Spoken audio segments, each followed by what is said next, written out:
So, we're on episode 2. Episode 2. Episode 2 is Who Killed Amber Bennett?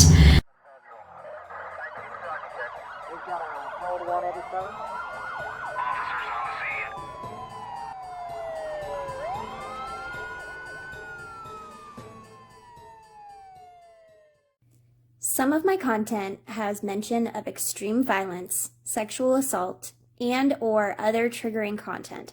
Discretion is advised. So, remember the last episode, it ended with this fire alarm going off. And I don't know that we explicitly said this, because I don't know that it explicitly said this in episode 1, but Amber Bennett did die. Yeah. So, we'll get into that soon, but the way they do episode 1, it doesn't seem like this is a murder thing. It doesn't even seem like anybody died, right? Like, it doesn't even talk about murder or anything like that, right? Yeah. And so when the documentary kind of ends, episode 1 with like this smoke billowing down the hallway and like very dramatic reenactment of what is happening. And I know that we, like, they mentioned Carrie and all that other stuff. It reminds me of Supernatural. Like, so much of Supernatural. Like, the thing that makes me think of Supernatural, if any of you watch that, is like episode the 1. First episode. The girlfriend is up on the ceiling, and the ceiling just lights on fire everywhere. Like, that's kind of how they paint it out to be. Yeah. And they don't go into huge detail about what happened here. Yeah. Like, why was there a fire? Yeah, and they don't really talk much about like what they discovered from the cause of the fire or anything. They don't talk anything about it, really. They're just like, it happened. Yep, it happened. Bye-bye. So it starts where we left off. The smoke alarm is going off, and there's smoke coming from Amber's room. There's fire everywhere. She says the curtains were on fire. It was just fire. So she picked up Amber and she ran outside. The people around Tina said that she would go hungry as long as Amber ate, and that she always took care of her daughter. And this was a lot of Jeannie, right? Yes, a lot of Jeannie. Jeannie said that kind of stuff a lot, and she was also like... There was other people who said stuff there was more. It wasn't just Jeannie, but Jeannie was one of the big defenders of her. Yes, very much. And one of the things that one of them said, and it might have been Jeannie too, but she's like, she literally ran into a burning room for her daughter. Yeah. Do you think she would do that and then turn around and hurt her? Right. So that there was a lot of people defending her right here for sure. People close to them say that there's no way Tina killed Amber. Which they threw that in, and I was like, wait, is this up for debate? What is happening? Right. And we'll get into that. Trust me. Hold on to your ninnies. I'm getting there. So, September 1991, Tina takes Amber and just runs away. This is after the fire, apparently. She went to Georgia. And recall from part 1 that she had an abusive husband. Yes. So that's what she's running away from. Yep, she's kind of running away from everything, really. Right, yeah. And she goes to Georgia to be with those doctors and the people that helped her when she was younger. Not like... It didn't sound like formally, though, right? Like, it didn't sound like they invited her. It sounded like she went to be where they were. Right. Because she was having stuff happen, and she was like, I need help. But it wasn't like before where they're like, you can come live with us and we'll run tests. Like, it seemed like, yeah, I mean, you can come live around us, but we're not, like, doing that same thing again. Yeah, I wish they went into more detail on this, because it did seem like they invited her there and then was like, okay, bye. Yeah, like, I mean, they didn't... Go do your thing. They didn't dislike her or anything like that, but they're like, you're an adult now, so, like, you go live your life, and then, like, if you start having paranormal stuff happen, then, like, we'll come by and check it out. Yeah. But it was not, like, in the same sense as it was before. It was almost more like in a personal way at this point rather than a professional, where they're like, I don't know if he was retired or what, but it was almost like I don't think he was retired, but it was almost like they were like, yeah, we'll help you out and stuff and make sure you're okay and everything, and like if paranormal stuff starts happening, we'll come check that stuff out, but at the same point in time, we're not going to like take you in and help you. Take you in, have a whole big deal like we had before. We had somebody tied to you 24/7, you know, all that stuff. We're not going to go down that road again. Well, it was probably because she wasn't producing what they wanted her to produce. The first time, yeah. And so they're like, yeah, we're not doing that again. Yeah. So, this was the only place that felt safe to Tina. Yeah. She got into low-income housing. Meanwhile, when Tina was trying to take care of Amber and was struggling to just make ends meet, sometimes not eating to make sure Amber ate, Dr. Bill was selling a book and using Tina's story to make money, but then not giving Tina any of the money at all. And I think it was said that he told her that she would get some money from it, but never saw any of the money from it. Yeah. So that was implied that she never saw any money from that, but it was like, that could help you out, that I'm doing your story. So Tina at this point got with Jeannie, and she was like, I want to write my own story. Yep. So her and Jeannie start writing this story, and Jeannie says that Tina, all she wanted was to be self-sufficient. She wanted to do things on her own, pay things on her own, make her way in this world. And I don't know how that feels sometimes. Right. So Tina was finally doing well. She was confident, she was doing really good, and she met her boyfriend David around this time. Things started looking really good for Tina's future and what was ahead for them. Then, on April 10th, 1992, David was babysitting Amber when Tina got home. Amber had a cut on her head. David told her that they were driving, and Amber jumped out of the car and ran. He chased after her, and when she looked back, she fell and hit her head. The next day, David said that Amber fell down the steps and landed face first in the gravel. He said he was asleep on the couch, and she got out and fell down the steps. She had a big goose egg on her forehead. Later, they saw Amber coloring, so they figured it was a good sign and that there wasn't like a concussion or something like that. And so the big moral of all that is stories changed a lot. Yes. And that there was injuries on Amber. Point, I rewound about 5 times because I was like, what is the rest of the information?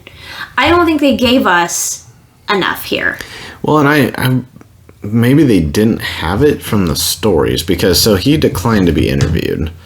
They stated that a little bit, right? No, I think they said on the things that David declined to be part of this. He tells the story of what happened. He tells it when he talks to police and but I don't know that he ever gives directly to ABC News. Oh, right. No. He didn't. He declined to tell anything to them. I'm saying he did interrogation. Yeah. That's where we get his side of the story. Right. Sorry, he declined. Yeah, no, but he did decline. But so he didn't elaborate on it. He elaborated as much as he would give a police officer, which it was almost like he was being intentionally confusing. Yeah. To them and misleading and just changing his story. Which I was sitting there, I was hearing all that, and I was even hearing it all as you were describing it, and so much of it just doesn't make sense. Yeah, right? none of that makes sense. She had a cut on her forehead from getting out of a moving car, but the moving car, she didn't fall. She ran, but she turned around and looked back at him and then fell, but got a cut on her forehead, which was on the front of her. So she was running and then turned around and fell on her face. It just doesn't, none of it makes sense when I'm trying to picture any of it. She fell on the stairs. She, had the goose egg, and they talked about the goose egg, and the concussion side of things. It all just feels very incoherent. Yes, it feels very weird. So the way that the documentary did it also, this was the only part of the documentary I didn't care for. because I don't think they gave us a lot of information, which could be true, they didn't have it. But they also made it seem like these were two separate stories and not two separate events. Yeah. These were two separate days, and I wanted to make sure that I put that in there, but I had to rewind it a couple times to get that, okay, it's not two different stories he had, it's two different days. And they don't even make it clear how close it is to the main event that we're talking about here, the main thing. Right. So I kind of sorted this out, right? So they said April 10th, 1992 is when the event happened where she got out of the car. Okay. The next day, Amber fell face first on the gravel. Okay. But then the day of everything happening didn't happen till April 14th.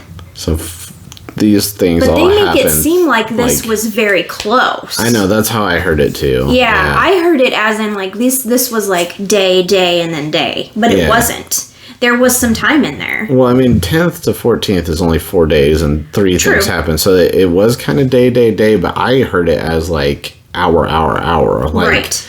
I almost heard it like it happened, and I don't know if I just missed part of it, but to me it seemed like it happened like within the same day. You know, this is something I want to go back to once we tell the rest of this story, because there's a lot. Timeline's important. Timeline is very these important. Details are important, and this is very important. So we will revisit this. Remind me. Okay, so this happened. Then, according to what I had taken from, and I didn't do any extra research. This is all from the documentary. There was 4 days in between. April 14th, 1992, Amber and Tina get up late. David had the day off. So Tina was going to leave for work at noon. Now she is leaving to go to Jeannie's house because she is writing that book. So that's her work. She's going to leave at noon to go to Jeannie's. And didn't she does something else with Jeannie too, right? Like, work-wise, like, it's not just the book, I thought. Wasn't she also like some assistant to Jeannie or something too? I think it could have been like she was typing and stuff, but I do know that like her main work was... They did the book together, but I think she also assisted Jeannie in what she does for her day-to-day thing too. Yeah. So Tina asked Amber if she wanted to go, and Amber crawled into David's lap and said she didn't want to go. So Tina left, and she left Amber in David's care. Right after Tina left for work at Jeannie's, that's not true. Not right after. I don't know why I put that. She left. So then Tina had her full day of work. So it was 6 hours, I think is what we determined. Yeah, I think they said it was something like that. Tina did her 6 hours, and she had left for the day. Right after Tina left her work, David called Jeannie's house and said, "Should I call an ambulance because I can't get Amber to wake up?" Jeannie tells him, "No, wait for Tina. She should be there in a minute." Because this was a small town. I think the travel time was probably like 5 minutes down the road. And she's like, she'll know what to do. Yep, she'll know what to do. Just hold tight.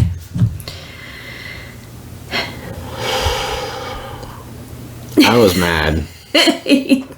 You took a big deep breath on that one. I was so mad. Small town or not, your kid isn't waking up. You call 911. You call the ambulance. I didn't have a problem with Jeannie at any other part in this until that part.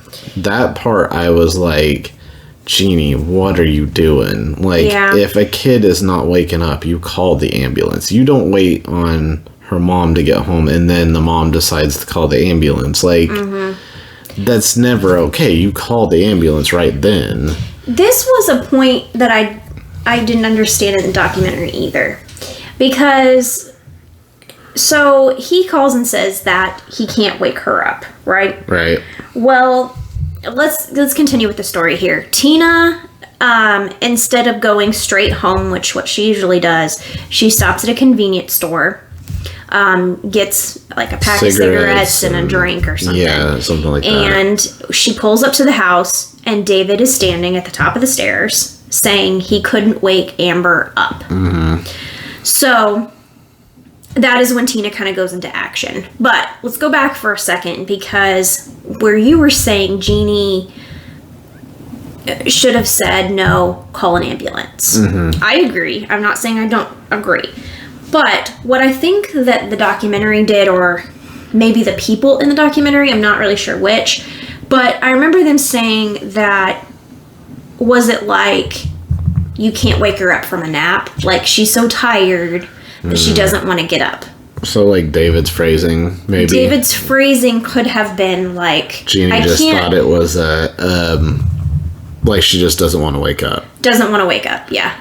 So it's like, hey, like saying to your child, like, hey, let's wake up, let's change your diaper. If that's what it is, do this or that. If that's what it is, I'm sorry, Jeannie. But, like, I took it as he can't wake her up. And, like, don't use those words unless it's you cannot wake her up. Right, and that's, yeah, so I maybe I can walk that back a little bit and be like, all right, Jeannie, I'm sorry if that's what you interpreted it as, or if that's how he said it, but the documentary gave me the impression that he said that he couldn't wake her up. Yes. And she just, and he asked about an ambulance too. Right. Like, he asked about if he should call. And then she's just like, she'll know what to do. When Christina gets home, she'll know what to do. Right. So just wait for her. Yeah, and I'm not making excuses for Jeannie. I'm saying there was some weirdness there. You have a good point. You have a good point that maybe it could have been phrased in a way that, to me, the documentary, I heard it like, why wouldn't you call? Why wouldn't David just call? I know. Why did he call Jeannie first? Like, why would he even wait? Like, call Jeannie, then call your wife and be like, hey, you need to get back home. But, like, if you can't wake your kid up, you call the ambulance first. Yep. So, let's recap here. They can't wake up, David cannot wake up Amber. And Tina is at work. So, when she gets home, he says, I can't get her to wake up. And she scoops her up. They drive in the car. Weirdly, before that, she goes, she's like, David, I swear if you let her sleep this long. And he's like, no, I can't wake her up. Yeah. So, like, she thought, like, in her words, she was like, I thought he was saying, like, she slept for a really long time. She had, like, a really long nap. And then he's like, no, I can't wake her up. And then she freaked out. Yes. Yep. Very good point. Tina runs in the house, scoops her up, and puts her in the car and says to David, go to the hospital. So she's holding her in her arms. She does not say specifically either way if she is giving, like, any mouth to mouth. None of it really says that. They do, like, a dramatic reenactment at this point, and they don't really say. Tina says, like, all I could think about was getting her oxygen. So maybe she was. Maybe.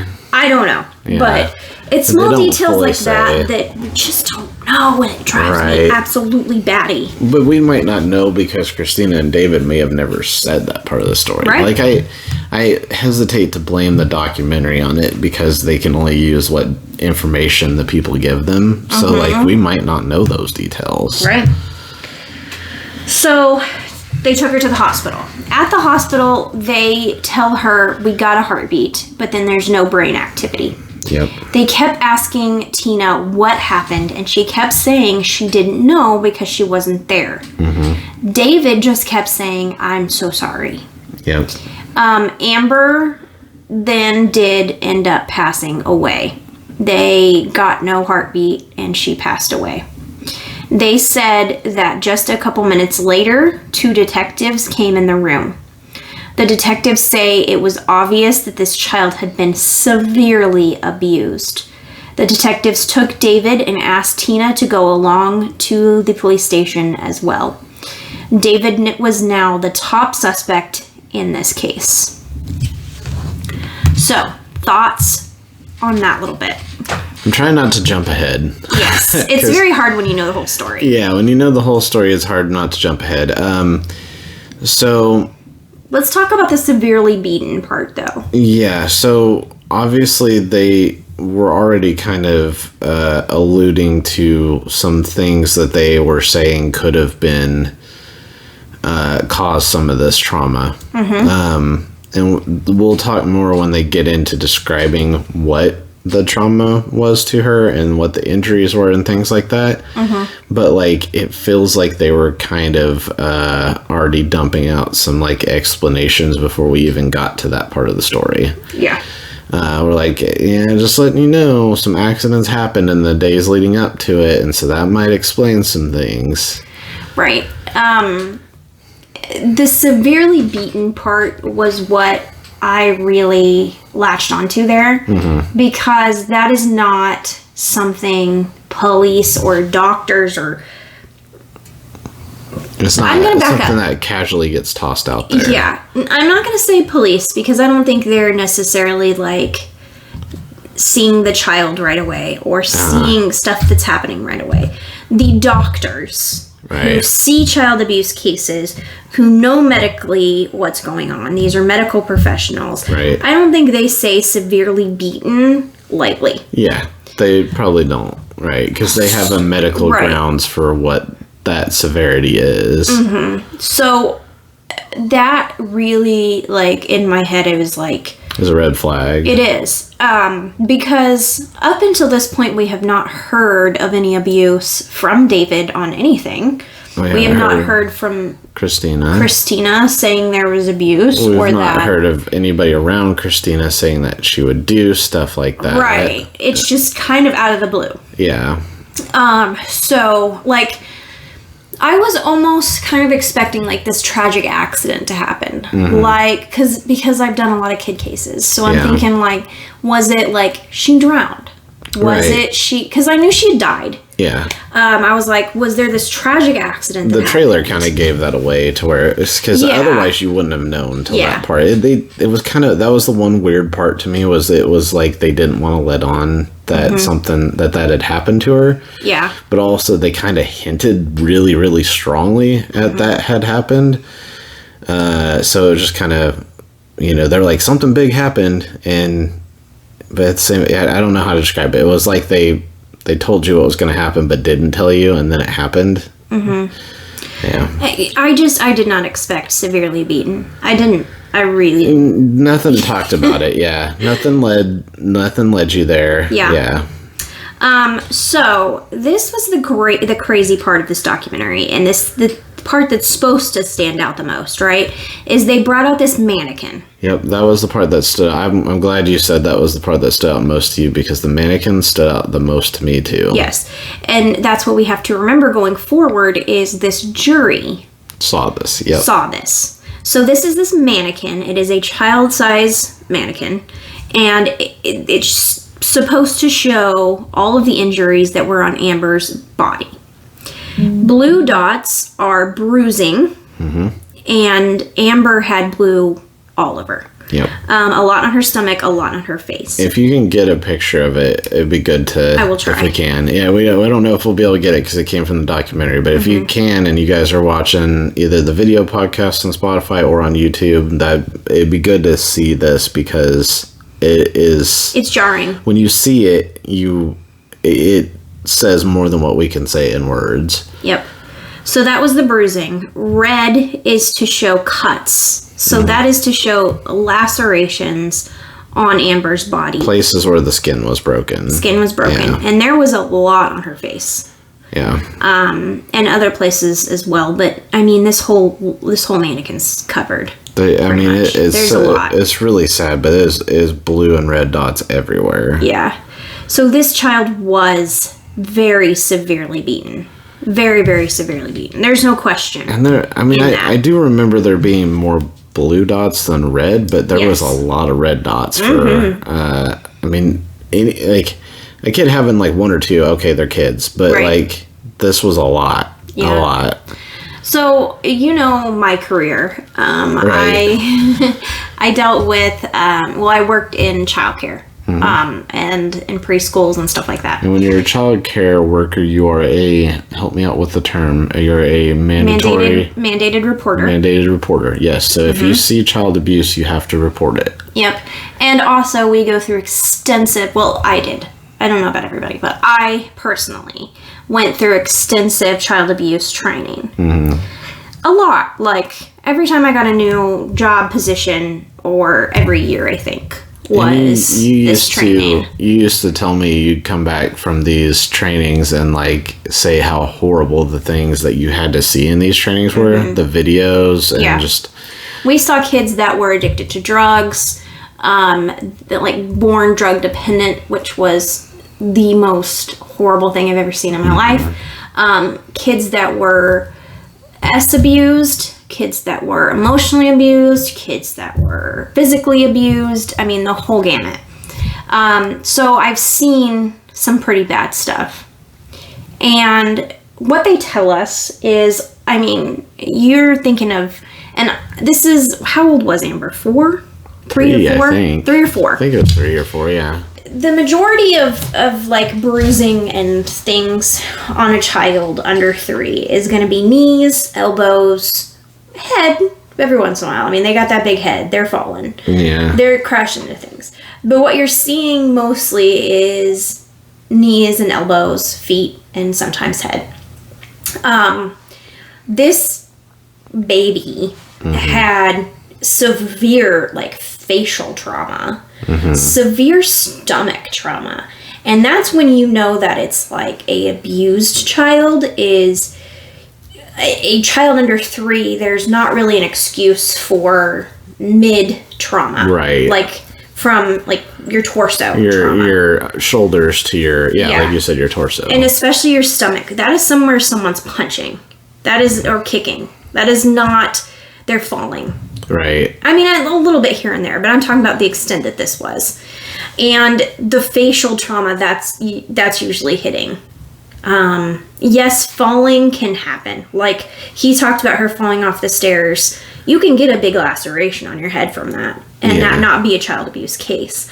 But what we're seeing is bruising around the eyes, and a lot of facial trauma. When he talked about the gravel too, I feel like that was trying to excuse more bruises, and the fact that he's like, gravel, there's a lot of places that can cause bruises with gravel. So I feel like, I don't think that explains it, but I feel like he tried to explain it with that. Right. Or I don't remember if that was he or she that said that, but I think it was he that said that. I think it was David. And I mean, kids are going to fall in their little behinds, but she had the back of her legs, her bottom was extensively, and I mean, that's a place people whip. Yeah, and they talk about this, and you're probably going into this, but they say, we never saw Amber physically... I mean, Christina. Oh, I'm sorry, physically. yes. That's okay. Christina never physically, that they saw, physically abused Amber in front of people other than they saw her spank her. Right. And they said, they just were like, yeah, people do that. Like, people choose to discipline their child different ways. But that was, they were like, that doesn't mean she did these other bruises or anything like that. But that was the one thing that witnesses were like, not witnesses, but like acquaintances, friends were said about Christina, was that she did that they knew of. Right, that they know of. So this mannequin is jarring, very, very jarring. It's so bad. Like, you guys do need to see it. It's so bad because it just, when you see it, you're like, how? You know it's abuse. Yeah. I mean, I'm not nearly as trained as Sarah is on this, obviously, and I saw it and I was like, that's not okay. That's not, like, that's abuse. Like, there's no accidental way of explaining that. No kid has that many bruises and abrasions without it being abuse. Yep. So let's get into a little bit of what's going on here. So when David was interrogated, he said that it must have been Christina because the two of them were the only ones that were with Amber. Tina and David were arrested for murder. Like, they were arrested on a lot of different And we got back up just a little bit. You originally said that they were taking David to the police office, or to the police station, to interrogate him, and Christina was going along with David.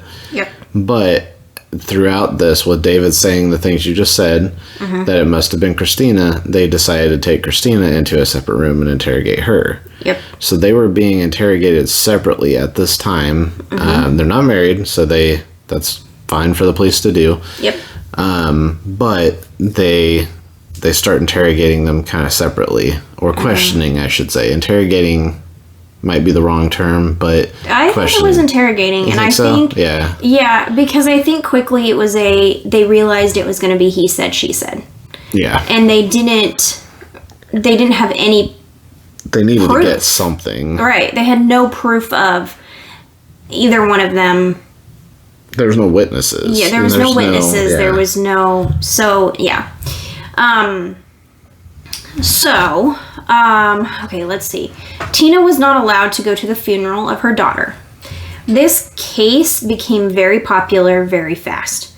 Everyone in the community viewed her as a child killer, and they judged her a lot. Of course, as the news does, they're going to bring up your past. Christina's past with paranormal activities came up fast, and it was all over, and they judged her a lot from that. They called her a witch, and that did have something to do with this case, for sure. Both David and Tina are saying they didn't really know what happened. They both said they did nothing to the child, but neither knows what had happened. So this made it very hard for the case to try in court.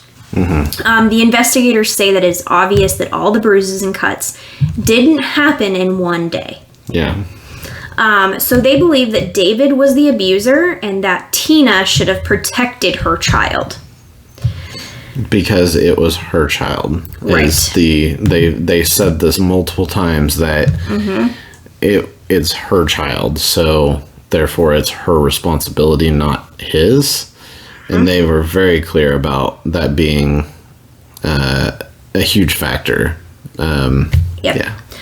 Tina was charged with 1 count of malice murder, which I had never heard of. Felony murder, child cruelty, and aggravated battery. All of these counts were backed by evidence that they were seeking the death penalty for. So they had enough evidence from that child that they said, we're going to seek the death penalty. And they were also charging David too. Yes, I was just going to get that.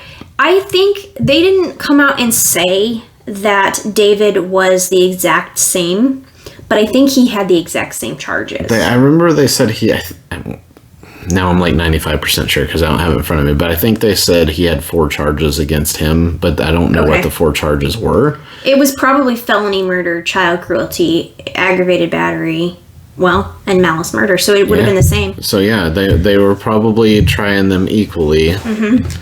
One thing I thought was weird, and you're probably going to get into it, but I feel like Christina's case was first.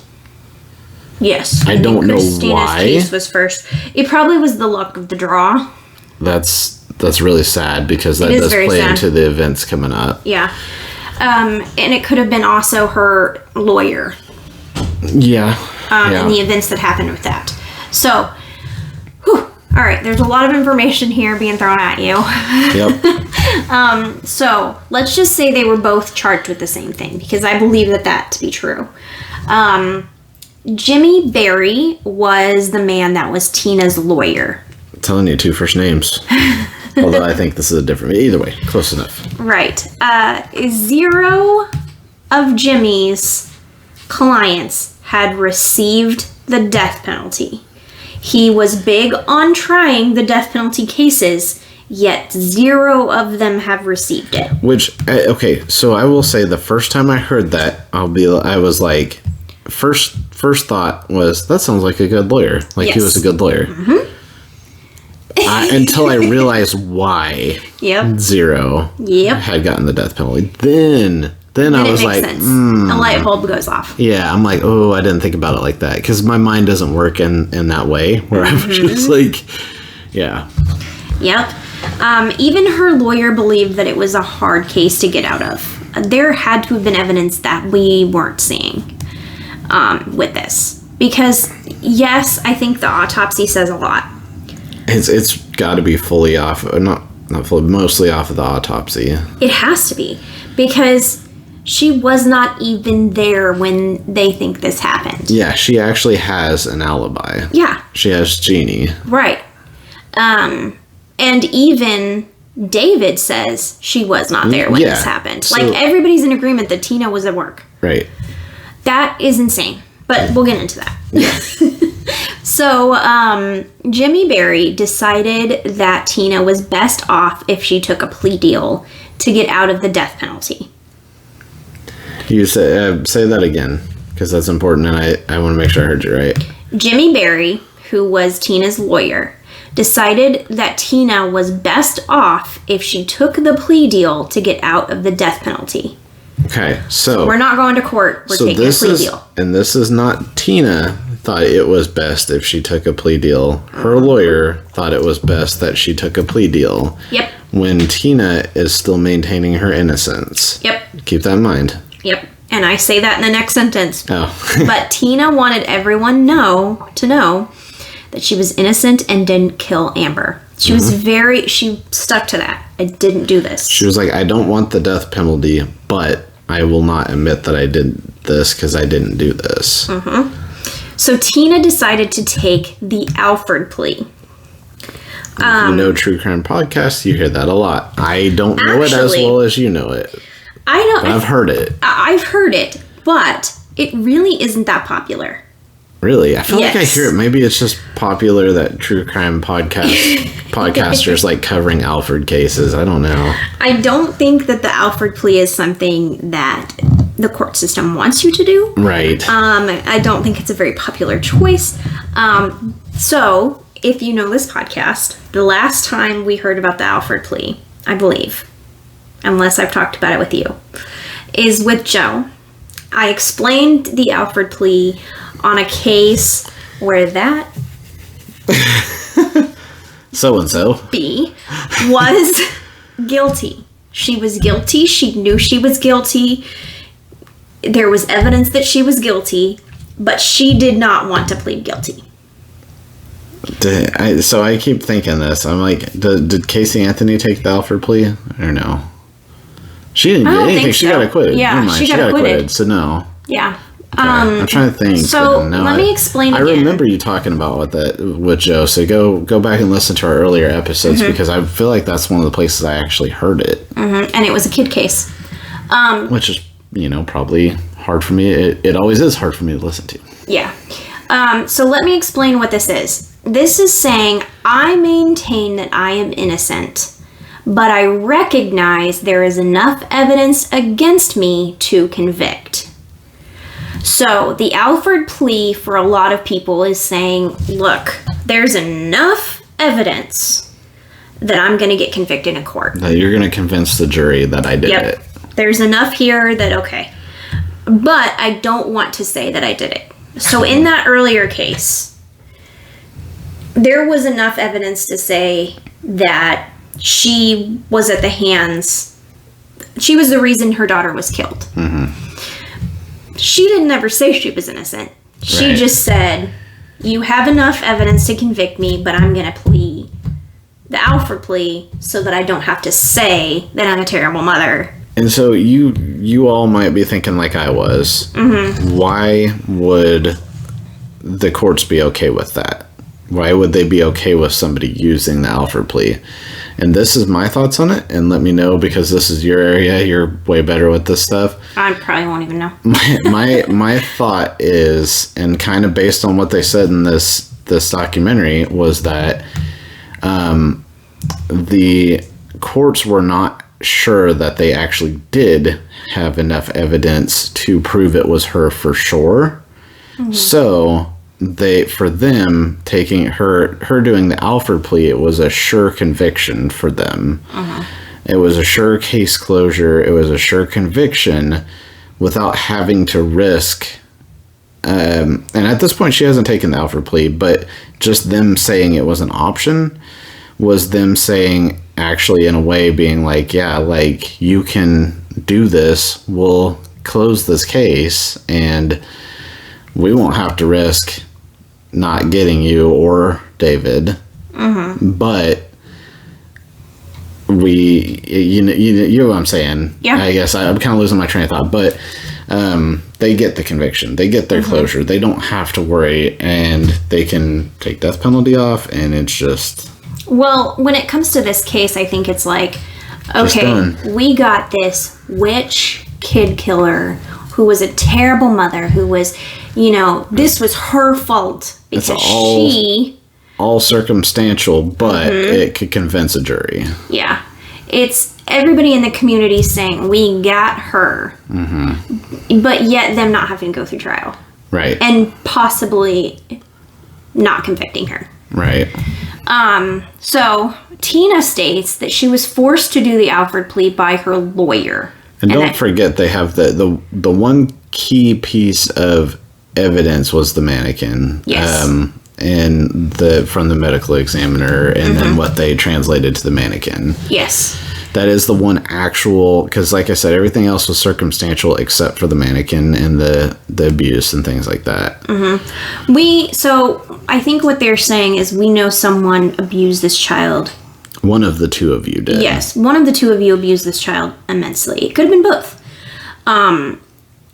We are trying them separately. And I think it honestly, it did come down to them swaying one way, then swaying the other. And I'll get that way. I'll get to that. But she says she was forced into the Alford plea by her lawyer, and she didn't know what was happening. And Jeannie. Yeah, Jeannie really plays this as, oh my God, this is I'm sorry, this is really not nice of me. Well, I know, but I kind of get on Jeannie for this part too, and I don't think Jeannie is a bad person. Yeah. But Jeannie, when you see the documentary, Jeannie is Jeannie. Yeah. I don't know if you're going to the same part I was. Are you talking about her going to the courthouse? Yeah, and she runs through the hallways. She very much makes it like a movie. Yes, I ran through the hallways to try to find her to stop her from signing it. She's like, I got there before the signing was supposed to happen, and I checked every room. Yeah, she said she checked every room in the courthouse. Well, sorry guys. My bad. So we are, if you've noticed, we're in different clothes, and the reason why is because I let my phone die. And so you guys missed a really good last half of an episode, so we're re-recording it. Again, my bad. But it was good, so we'll try to make it good again for you when we record the rest of this here. Yep. So when we left off, you guys 2 seconds ago, us right before the cut of the phone shutting off. Right.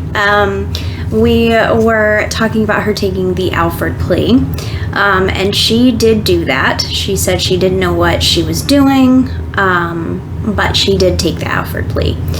So where we're headed now is what she ends up getting for that. Yes, and this is where I'm trying. So I gotta remember exactly where we were because it's actually been a couple days. But with this part, what we're going to talk about is the area, right? The small town area that she was in, and how that might have played into her sentencing and her perception, I guess. We talked a little bit about that before. Did we? Okay. Yeah. So I'm backtracking a little bit then. Yeah. So yeah, I guess go ahead with what the verdict is then. Okay. I promise I'll get caught up. Yeah, all right. So Christina ends up getting life in prison plus 20 years. And the plus 20 was big, right? Yes, that is a big thing. That doesn't normally happen. That is insane. So this is what I remember Sarah going into the last time was the plus 20 really affects her trying to get out, right? Mm-hmm. Like if she's up for parole and things like that, it's going to make her harder to get out on parole. Yes, her going up for parole and it being plus 20 years, they're going to see that. They're going to see what charges it was, that it was a child, and it's going to make it a lot harder for her to get out. But I think what the main thing in the documentary that they try to really talk about is her conviction in compared to David's conviction. So it was then time for David's turn to go through court. The lawyer in David's case said that this is Christina's child and that she has the responsibility to this child. Christina ended up testifying in David's trial and said she wasn't going to lie. She had never seen David abuse Amber. But according to Tina, David did lie and say that he saw Tina use excess force against Amber. David was acquitted in his trial on everything but the child cruelty charge. David got only 20 years. So Christina ends up getting life in prison plus 20 years.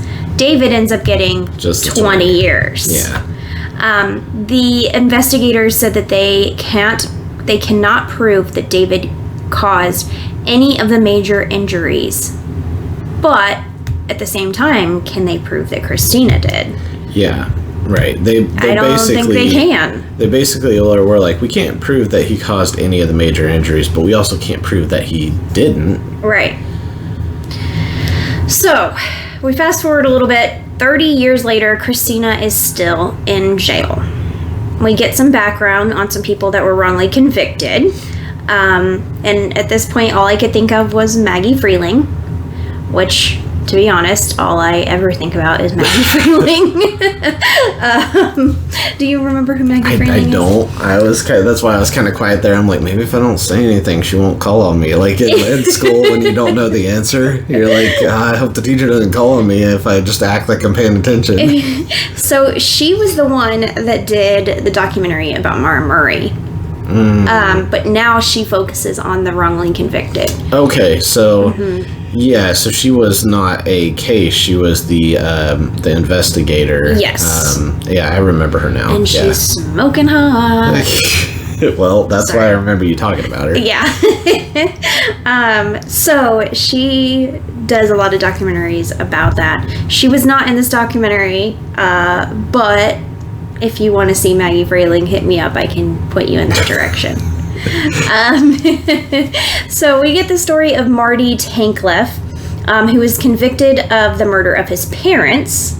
And I actually might want to do this case at some point. It seemed kind of interesting. So Marty was released and went on to practice law. He and a group of his law practicing friends have a class where they review wrongful convictions with undergrad students. I have to talk about these 3 women who are badass, who are fighting for Christina's case. They are basically women studying law, and they are deep diving into Tina's case.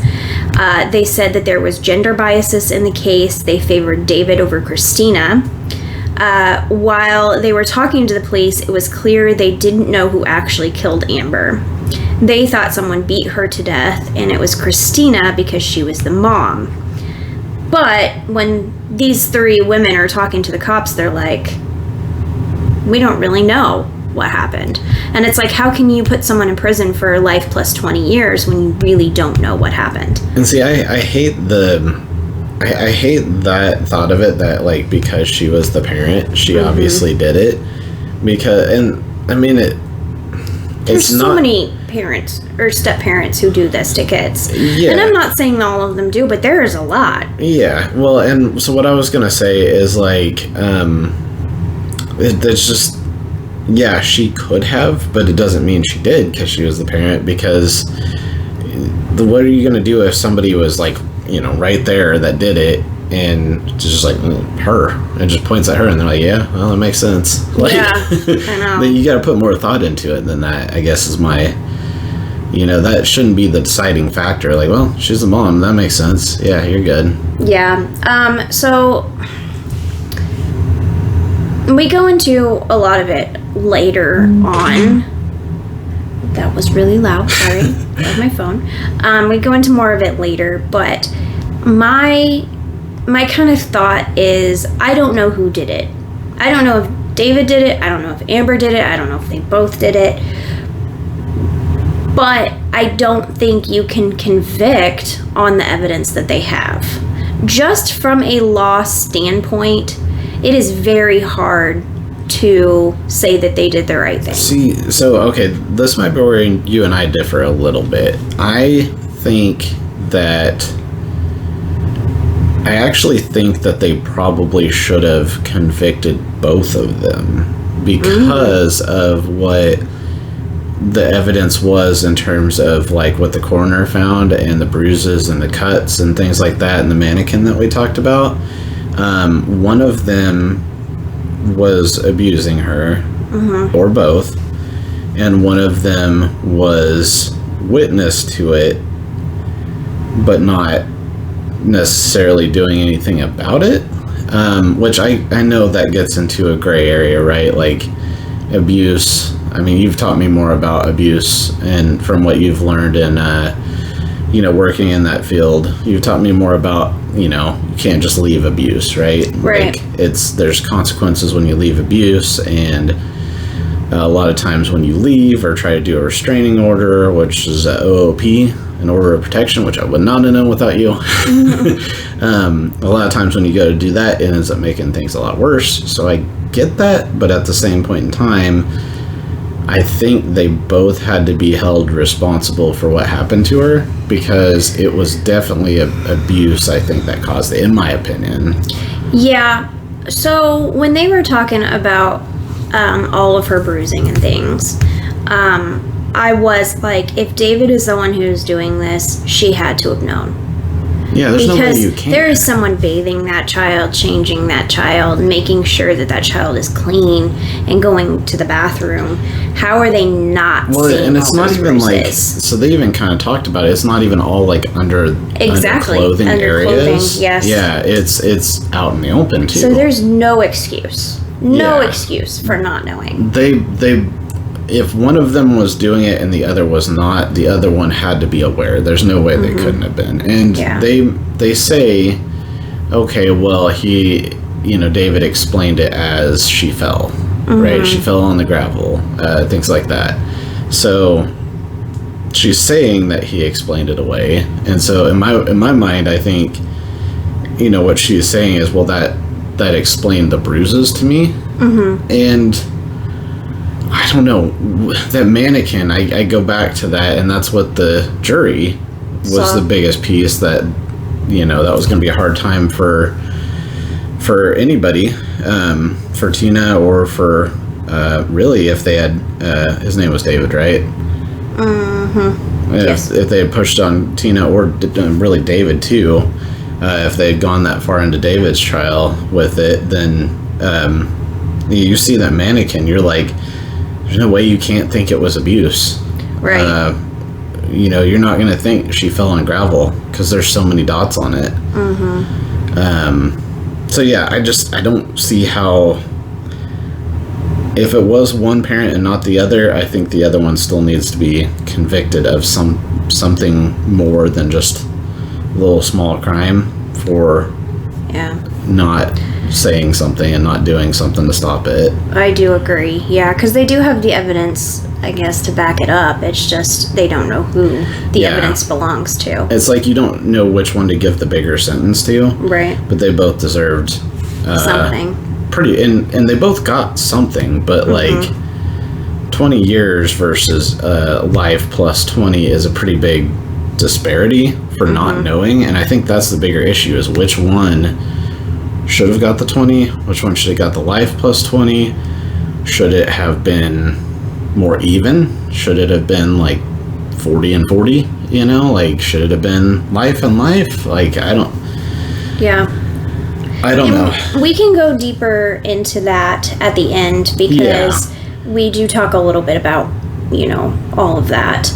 But as we near the end of episode 2, what I think the documentary is saying, this is like the biggest piece of evidence, and what is very interesting is those 3 women who are studying the case, they found, after reviewing the injuries to Amber, that all of, like, the fatal blow, I guess is what you could call it, most likely occurred on David's watch. Yeah. So, April 14th, 1992, David goes to the unemployment office because he lost his job, something that Tina didn't know. He comes back between 10:30 and 11, and Amber is sitting in front of the TV. This is according to David's statements. At about 12:30, Tina takes David's car to go to Jeannie's to work. Around 6:30, Christina drives up and David comes out. He says he can't get Amber to wake up. Amber was, okay. And that was about like a 4-hour gap, right? Or something like that, or maybe even more. Like From about 12:30 to 6:30. Okay, so that was about a 6-hour gap. Yep. David is recorded saying that after Tina left, Amber watched TV, drank some milk, and then he took her outside where she rode the three-wheeler. At about 3:30 or 4, David notices that Amber is staggering around and getting sleepy. So he put her to bed. She went to sleep with no problem. Then he couldn't wake her back up. The medical examiner says that the cause of death is head trauma. She had a subdural hemorrhage.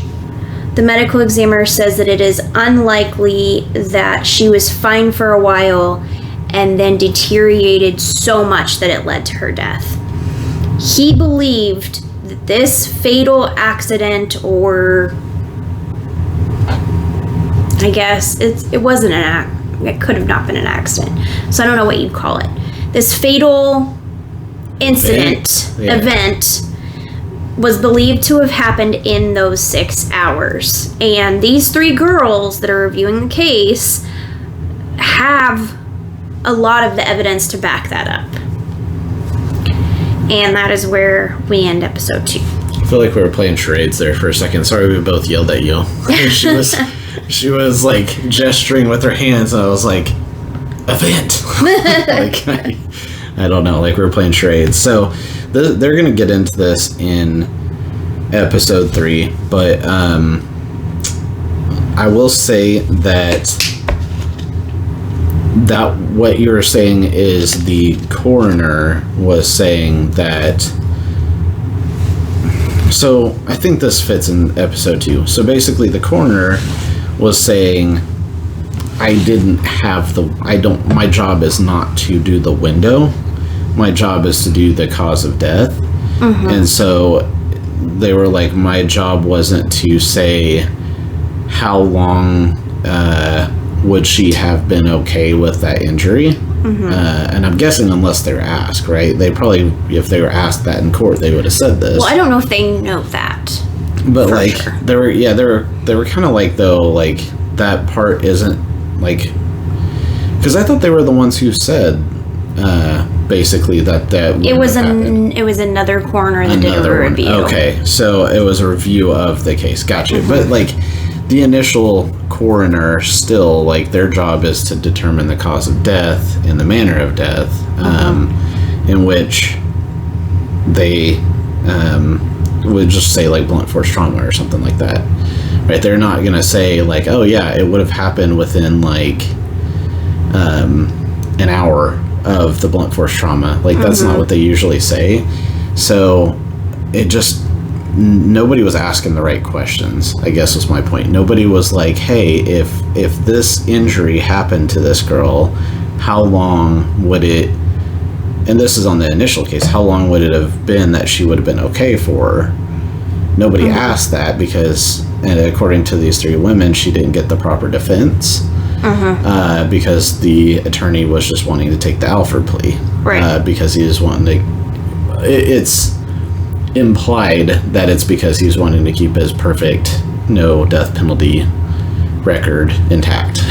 Right. So the questions weren't asked according to these 3 women, and that is why they believe her defense was not very good. Exactly. And I will also say that I think the non-experts didn't believe that when they were told that. That's where I was worried it was getting into episode 3, so I might hold off on that one. But I will say I don't think everybody agreed with the experts re-examining of the coroner's findings. They're like, I don't know that. Yeah. You know, normal DA speak kind of stuff where they're just like, I don't know that that's true. Mm-hmm. Yeah, you don't know that it's not true either. Right. Just, there's so much unknown in this. Yeah. But you're right, that is wrapping up episode 2. So, what are your thoughts as we stand? I'm just ready to get into the good stuff, which is in episode 3, and then more so like our opinions at the end. Well, tease us a little bit here. What's the good stuff? So we talk a lot more about. There's not a ton to go on, but we talk more about who is really responsible, who could be responsible. More of the evidence kind of stuff. More of what these 3 women find. Stuff like that. Basically, when she's saying the good stuff, it's the case stuff, really, and it's the re-examining kind of stuff. Because now, as you mentioned, this is 30 years later, right? So this is kind of bringing back up a cold case, almost. Right. So, stay tuned and check out episode 3. Yep, we're gonna come at you with episode 3 soon. All right. We'll Bye. see you next time. Peace. If you guys are interested in any of these products, they are from On a Rainbow. I will post below. I also have a link for 15% off, so check that link out. All right, thank you. Bye, guys.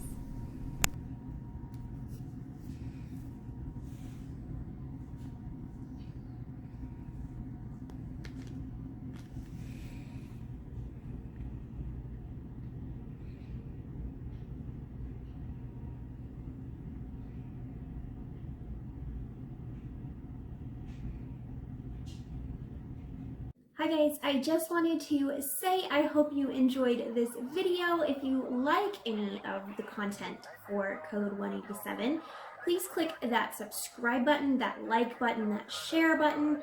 Help us out, help us grow. You can find us on your favorite podcast platforms. Check us out on there. Give us some ratings. Tell us what you think. We're also across every social media on Code 187. So we're on TikTok, Instagram, Twitter, Facebook. I think that's it. And of course, YouTube. So please subscribe if you like our content and spread the word. We'll see you guys next time.